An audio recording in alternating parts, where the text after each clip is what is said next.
Indo British advanced pain clinic నొప్పి మాయం surgery దూరం ఫర్ అపాయింట్మెంట్స్ 9155515563. అందరికీ నమస్కారం. నేను Swaroopa Potlapalli. Welcome to I dream.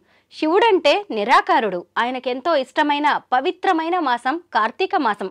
శివుడిని ప్రసన్నం చేసుకోవడానికి మనం దీపారాధన చేస్తూ ఉంటాము, నోములు వ్రతాలు చేస్తూ ఉంటాము. కార్తీక మాసంలో నదీ స్నానాలు కూడా చేస్తూ ఉంటాం.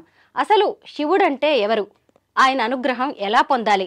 దీపారాధన కార్తీక మాసంలో చేయడం వల్ల జరిగే ప్రయోజనాలేంటి అనేది చెప్పడానికి scientific spiritual expert Nallamothu Sridhar గారు ఇప్పుడు నాతో పాటు ఉన్నారు. ఆయనతో మాట్లాడదాం. నమస్తే శ్రీధర్ గారు. అసలు శివుడంటే ఎవరు? వాస్తవంగా చాలామంది శివుడు అంటే శివుడి రూపాన్ని పెట్టుకొని లేదా లింగాకారాన్ని పెట్టుకొని ఓకే శివుడు ఇలా ఉంటాడు అని చెప్పేసి ఊహించుకోవటం ద్వారా శివుడికి చేరువవుతున్నానని చెప్పేసి ముందు సాధన చేయడం ద్వారా పూజ చేయడం ద్వారా చేస్తూ ఉంటారు. యాక్చువల్లీ నామరూపాలు లేని తత్వం ఎక్కడన్నా ఉంది అంటే కనుక అది శివతత్వం. శివతత్వం అంటేనే నామరూపాలు లేనిది. సో ఒక అంచనాకి కానీ మైండ్ పర్సెప్షన్కి కానీ ఇలా ఉంటారు అని చెప్పేసి మనం ఏదైనా కానీ చిన్నప్పటి నుంచి మనం చూడండి, ఈ వస్తువు ఎలా ఉంటుంది, ఫ్లవర్ అంటే ఎలా ఉంటుంది, లేకపోతే కనుక కెమెరా అంటే ఎలా ఉంటుంది, ఇలా సంథింగ్ ప్రతిదీ పర్సీవబుల్ అంటే జ్ఞానేంద్రియాలతో కొలవగలిగేది ఏదన్నా ఉంటే, టచ్ చేయగలిగింది కానీ, కళ్ళతో చూడగలిగింది కానీ, చెవులతో వినగలిగింది కానీ, ఇదంతా కలిసి మనం ఏం చేస్తున్నామంటే 3 డైమెన్షనల్ వరల్డ్లో నామరూపాలు పెట్టుకొని మైండ్తో ఇది అని చెప్పేసి మనం లెక్కలు వేసుకొని అంచనా వేస్తూ ఉంటాం. ఈ అంచనాలకి ఏది అందని తత్వం ఏదైనా ఉంది అంటే మైండ్ అనేది కొలవలేనిది, చూడలేనిది, వినలేనిది, అలాగే మైండ్ స్పర్శించలేనిది, ఏది స్పర్శ ద్వారా స్పర్శించలేనిది. సో ఏదన్నా ఉంది అంటే కనుక అది శివతత్వం. సో ఈ శివతత్వాన్ని దురదృష్టవశాత్తు మనం ఏం చేస్తున్నామంటే నామరూపాల్లోకి ఇరికించేసి లిమిటెడ్ పర్సెప్షన్లోకి తీసుకొచ్చేసి మనం చేస్తూ ఉన్నాం. అంటే ఇది తప్పు అని నేను చెప్పట్లేదు, కానీ యాక్చువల్లీ ఒక మనిషి ఈ 3 డైమెన్షనల్ ప్రపంచం నుంచి విశ్వంలోకి అంటే శివతత్వంలోకి కనెక్ట్ అవ్వాలి అంటే కనుక రకరకాల సాధనా మార్గాలు ఉంటాయి. వాటిలో భక్తి యోగం ఒకటే, జ్ఞాన యోగం ఒకటే, ఇలా రకరకాలు ఉంటాయి. సో భక్తి యోగంలో ఏమవుతుందంటే కనుక సో చాలామంది రోజువారీ పనుల్లో వర్క్ చేసుకుంటానో లేకపోతే ఉద్యోగాలు చేసుకుంటానో రకరకాలుగా లౌకిక ప్రపంచంలో బతుకుతూ ఉంటారు. కాబట్టి వీళ్ళకి అదే పనిగా ధ్యానం చేసుకుంటానో లేకపోతే మాయను వదిలించుకుంటానో తన ఆలోచనలు తాను గమనించుకుంటా మాయను విడిచేసుకొని జ్ఞానయోగం అంత సాధన కష్టం అవుతుంది. కాబట్టి భక్తి యోగాలు ఏం చేస్తారంటే ఒక రూపాన్ని పెట్టేసేసి ఈ రూపం వైపు రోజు నువ్వు చూస్తూ ఉండు, రోజు పూజ చేస్తూ ఉండు, ఆటోమేటిక్గా నీకు ఆ రూపానికి మధ్య ఏకత్వం ఎప్పుడైతే వస్తుందో అప్పుడు నీకు దేవుడిని నువ్వు రీచ్ అవుతావు అని చెప్పేసి అనే పద్ధతిని సృష్టించున్నారు. సో ఇక్కడ ఏమవుతుందంటే రూపం పెట్టుకున్న తర్వాత రూపం అక్కడ ఉంది, నేను ఇక్కడ ఉన్నానని చెప్పేసి డిఫరెన్స్ని పీపుల్ జీవితాంతం అనుభవిస్తున్నారు. అంటే దేవుడు నాలో లేడు, దేవుడు బయట ఉన్నాడు, ఆ దేవుడు ఎప్పుడు నాకు కరుణిస్తాడు అనే ఎక్స్పెక్టేషను మైండ్కు ఉండే బేసిక్ క్వాలిటీ ఏంటంటే దేవుడు ఎప్పుడు నాకు కరుణిస్తాడని జీవితాంతం వెతుకులాడుతూనే ఉంటారు. ఎందుకంటే దేవుడు నాలో లేడు, బయట ఉన్నాడు, ఫోటో అక్కడ ఉంది కాబట్టి. సో ఇక్కడ నుంచి ప్రాబ్లం అనేది వస్తుంది. సో శివతత్వానికి నిజంగా చేరుకోవాలి అంటే ఒక రూపం కాదు, నిరాకారమైన స్థితి ఏదైతే ఉంటుందో zero state of quantum field అని చెప్పేసి అంటూ ఉంటారు. ఆ జీరో స్టేట్కి చేరుకోగలిగినప్పుడు మాత్రమే శివతత్వం అనేది అర్థమవుతుంది. ఈ కార్తీక మాసంలో దీపారాధనకి నదీ స్నానాలకి ఎంతో ప్రాముఖ్యత ఉంటుంది. వీటి వల్ల ఏంటి ప్రయోజనం? యాక్చువల్లీ ఏంటంటే దీపారాధనే చూద్దాం. ఒక దీపాన్ని వెలిగించినప్పుడు మీరు చూస్తే కనుక ఆ దీపం అనేది మీరు స్ప్లిట్ అంటే విభజన నుంచి ఒక సింగిల్ డాట్ రూపంలోకి వచ్చిన ఒక ఆకారమే మీరు అనుకోండి, ఏది ఆకారం రూపంలో చూడాలంటే.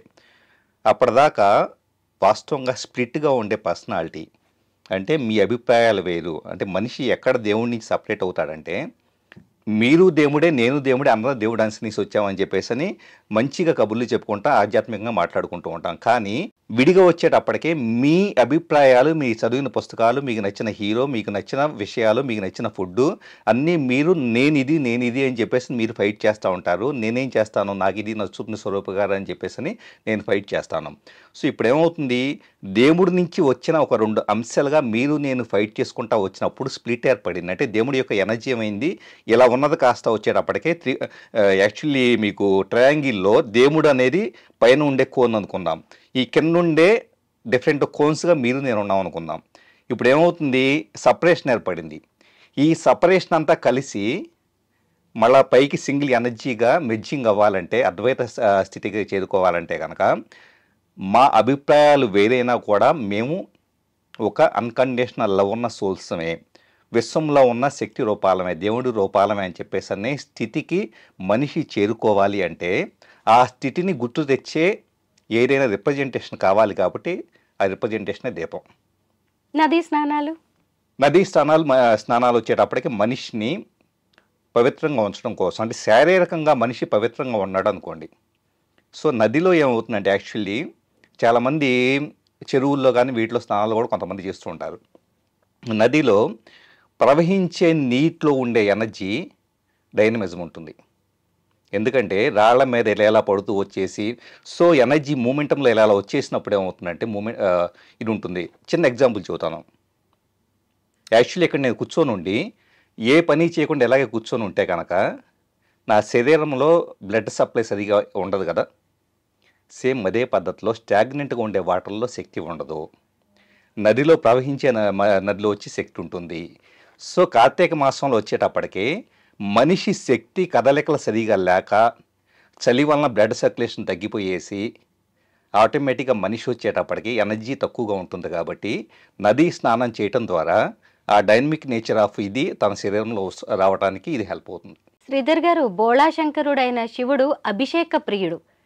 ఆయనకి లింగాకారానికి కావచ్చు, విగ్రహానికైనా అభిషేకాలు ఎక్కువగా జరుగుతూ ఉంటాయి కార్తీక మాసంలో. దీన్ని మనం ఎలా చూడాలి? యాక్చువల్లీ అభిషేకాలు చేయటము ఇదంతా కూడా భక్తి యోగాలో కొన్ని పద్ధతుల్లో, భక్తి యోగాలో ఏమవుతుందంటే లింగాకారాన్ని పూజించటం ద్వారా మన స్థితి అభిషేకం చేసేప్పుడు మన మానసిక స్థితి వచ్చేటప్పటికి నేను మనిషిని, నేను సపరేట్ అని చెప్పేసిన భావన నుంచి ఇప్పుడు నేను శివుడు నేను ఒకటే అని చెప్పేసిన స్థితికి రావాలంటే కనుక చేసే పని మీద మైండు బాడీ సోల్ ఒకే హార్మోన్లోకి రావాలి. అలా రావాలి అంటే ఒక పని ఉండాలి.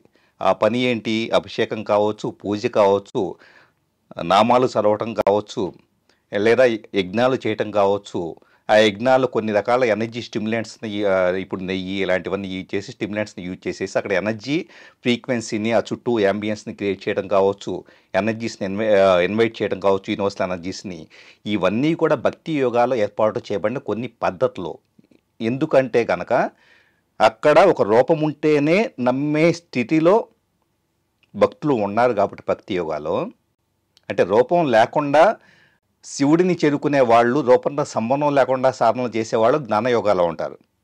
సో వాళ్ళకి అసలు రూపంతో సంబంధం లేదు, కళ్ళు మూసుకుంటే కనుక శివతత్వంలోకి వెళ్ళిపోతారు, జీరో స్టేట్కి వెళ్తారు. సో దాన్ని ఎంచుకున్న వాళ్ళకి అసలు రూపంతో సంబంధం లేదు.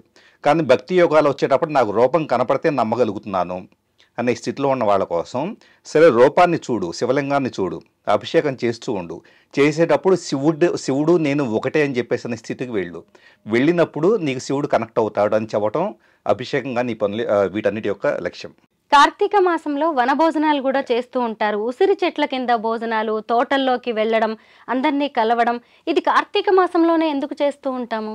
ఎందుకంటే అప్పటిదాకా మనుషులంతా ఎవరి పనుల్లో వాళ్ళు బిజీగా ఉండిపోయేసి మేము సపరేట్, నేను బాగా సంపాదించాను, నీకంటే మంచి కారు కొనుక్కున్నాను, లేకపోతే నీకంటే మంచి ఉద్యోగం నాకు ప్యాకేజ్ ఉంది అది అని చెప్పేసి అని పీపుల్ అంతా స్ప్లిట్ అయిపోయేసి ఆ డిఫరెన్స్ కాన్ఫ్లిక్ట్ మెంటాలిటీలో మనుషులంతా యూనివర్స్ నుంచి, అంటే శివతత్వం నుంచి విభజించబడిన ఎనర్జీస్గా ఎవరికి వాళ్ళు కొట్టుకుంటానో, సంఘర్షణ పడతానో, అసూయలతో ఈషలతో ఉండేవాళ్ళంతా ఒక దగ్గరికి వచ్చి కలెక్టివ్గా ఉంటే ఇదంతా, ఈ శక్తి అంతా వాళ్ళప్పుడు నవ్వుకునే జోక్స్ కావచ్చు, వాళ్ళు సంతోషంగా గడిపేవి కావచ్చు, అందరం మేమంతా ఒకటే అని చెప్పేసనే యునైటెడ్ ఫీలింగ్ కావచ్చు, ఇదంతా ఎక్కడ తీసుకెళ్తుందంటే ఫైనల్గా ఓకే నాకు ఎలాంటి సమస్యలు ఈ భూమి మీద లేవు అనే మానసిక స్థితికి తీసుకెళ్ళినప్పుడు, మనుషులంతా కలిసి ఒకే దగ్గర స్పెండ్ చేసేటప్పుడు ఆటోమేటిక్గా మనిషికి కాన్ఫ్లిక్ట్ మాయ తప్పిపోతే ఆటోమేటిక్గా శివుడు దగ్గర అవుతాడు. అందుకోసం ఏర్పాటు చేయబడ్డవి. ఆయన్ని ప్రసన్నం చేసుకోవడానికి ఇంకా మనం ఏం చేయాలంటారు? ఎక్కడైతే కనుక అహాన్ని కలిగి ఉన్నామో, నేను ఇది నాకు ఇది, సో నాకు బాగా నాలెడ్జ్ ఉంది, నేను ఏదైనా బాగా మాట్లాడగలుగుతాను, నేను బాగా సంపాదించగలుగుతాను, నేను ఎంత గొప్ప కారైనా కొనగలుగుతాను, సో నన్ను మించినాడు ఈ ప్రపంచంలో లేడు అనే స్థితిలో ఉన్నంత కాలము శివుడు అనే వ్యక్తి, అంటే వ్యక్తిగా చూస్తున్నా, దేవుడిగా చూస్తున్నా, యాక్చువల్లీ చెప్పాలంటే నేను ఎనర్జీగానే చూస్తాను. క్వాంటమ్ ఫీల్డ్ అంటే ఏంటంటే స్వరూప్ గారు, యాక్చువల్లీ ఇక్కడ ఈ కుర్చీ ఉంది కదా, ఈ కుర్చీని వచ్చేటప్పటికే ఒక మ్యాటర్ లాగా చూస్తున్నారు, అంటే ఒక వస్తువులాగా చూస్తున్నారు. నన్ను కూడా వచ్చేటప్పటికి, నన్ను మిమ్మల్ని వచ్చేటప్పటికి మనం మనుషులుగా చూస్తున్నాం రకరకాలుగా. అన్నీ కూడా ఎనర్జీసే, తక్కువ వైబ్రేషనల్ ప్యాటర్న్స్ ఉన్నాయి కాబట్టి ఇలా పడి ఉన్నాయి, ఇవి కదలట్లేదు. కానీ మీరు గమనిస్తే దాదాపు 30-40 ఏళ్ల పాటు వీటిని అలాగే పరిశీలిస్తూ ఉంటే, వీటికి ఒక ప్రత్యేకమైన కెమెరా పెట్టి వీటిని రికార్డు చేస్తూ ఉంటే ఫుటేజ్ని, వీటిల్లో సటిల్గా వచ్చే చేంజెస్ కూడా రికార్డు చేయొచ్చు. అవునా? 100% ఖచ్చితంగా చేంజెస్ వస్తాయి. ఆ చేంజెస్ మీకు ఇది క్షీణించిపోవడం ద్వారా కావచ్చు, దీంట్లో ఉండే ఐరన్ వచ్చేటప్పుడు ఆక్సిడైజేషన్ జరగడం ద్వారా తుప్పు పట్టడం అంటారు చూసారా. తుప్పు అంటే ఏంటి? తుప్పు ఎక్కడి నుంచి పడుతుంది? అప్పటిదాకా లేనిది ఎక్కడి నుంచి వస్తుంది? అలాగే కొన్ని చోట్ల మీరు ఇళ్లలో కూడా చూడండి, ఒక మూలన చిన్న మట్టిలా కనపడిద్ది. ఆ మట్టిని అలాగే చూస్తూ ఉంటారు. ఒకరోజు తెల్లారి చూస్తే అక్కడ ఆ మట్టిలోంచి పురుగులు వస్తాయి. మట్టి పురుగులుగా ఎలా మారింది? ఎక్కడి నుంచి రావు, ఆ మట్టిలోంచే పుడతాయి. బియ్యం డబ్బాల్లో కూడా చూడండి పురుగులు వస్తాయి. ఎక్కడి నుంచి వస్తున్నాయి అంటే కనుక ఎనర్జీ ఒక రూపం నుంచి ఇంకో రూపానికి మారుతూ ఉంటుంది. సో శివుడన్నా కూడా ఒక సుప్రీం ఎనర్జీ. సుప్రీం ఎనర్జీని ఒక లోకలైజ్డ్ ఫార్మ్ ఆఫ్ ఎనర్జీగా, అంటే లోకలైజ్డ్గా అంటే కనుక మనం ఒక చిన్న డాటు లాగా ఈ భూమి మీదకి వచ్చిన వాళ్ళం. సుప్రీం ఎనర్జీతో సోర్స్తో కనెక్ట్ కావాలి అంటే చేసే సాధనే మనకి కార్తీక మాసం కావచ్చు, లేకపోతే శివుడికి సంబంధించిన పూజలు కావచ్చు, లేకపోతే జ్ఞానయోగాలు అయితే మెడిటేషన్స్ కావచ్చు, ఇంకా రకరకాల ఎనర్జీ ప్రాక్టీసెస్ కావచ్చు. శివతత్వాన్ని ఎంతో గొప్పగా కళ్ళకు కట్టినట్టుగా వివరించారు. Thank you so much.